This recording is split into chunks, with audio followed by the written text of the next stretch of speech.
Mais en fait, le parcours client, c'est l'expérience que vit notre client depuis le tout début, où il entend parler de nous, où même il exprime son besoin, jusqu'à la fin du service et du service après-vente. Et d'avoir cette perception globale, de nous mettre à la place de l'autre, ce qu'on appelle l'empathie, c'est assez intéressant. Le deuxième outil, c'est celui du NPS. Le NPS, on le voit partout aujourd'hui. Ça nous permet de mesurer la satisfaction du client au cours de son parcours. Le troisième concept, dans la symétrie des attentions, un point de satisfaction client, c'est 2 points de satisfaction des employés.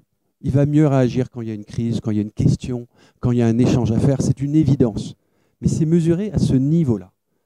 Donc oui, le baromètre social, l'attention par rapport aux employés, le fait de faire des fêtes, des célébrations, le fait de faire des activités où on est à l'écoute aussi de nos employés, c'est aussi important que d'aller vers l'employé. Est-ce qu'on a utilisé, par exemple, l'empathie par rapport au parcours client?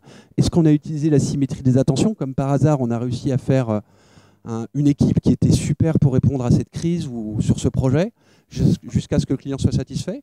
Ou est-ce qu'on a quelque part un client qui a accepté de nous recommander? Et c'est la question que j'aimerais poser. Le sens du client pour chacun d'entre nous, c'est quoi?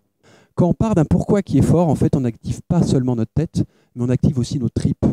C'est que le sens du client se trouve dans nos top valeurs. Et comme chez General Electric, les valeurs de General Electric, c'était les valeurs de Jack Welch, il est très fortement probable que la valeur sens du client soit la valeur présente chez nos dirigeants, à Tessie. C'est très probable. Par contre, dans l'ensemble de l'entreprise, c'est pas sûr, parce qu'on n'a pas forcément filtré les valeurs quand on embauchait les personnes ou quand on les faisait évoluer. Donc c'est possible que pour certaines personnes, le sens du client se retrouve dans les bottom valeurs, en bas. Et comment ça se traduit? On lui dit « occupe-toi du client » et la personne dit oui de la tête, mais son corps fait le contraire. Comme par exemple, travailler avec mon équipe, développer de la technique, me passionner là-dedans.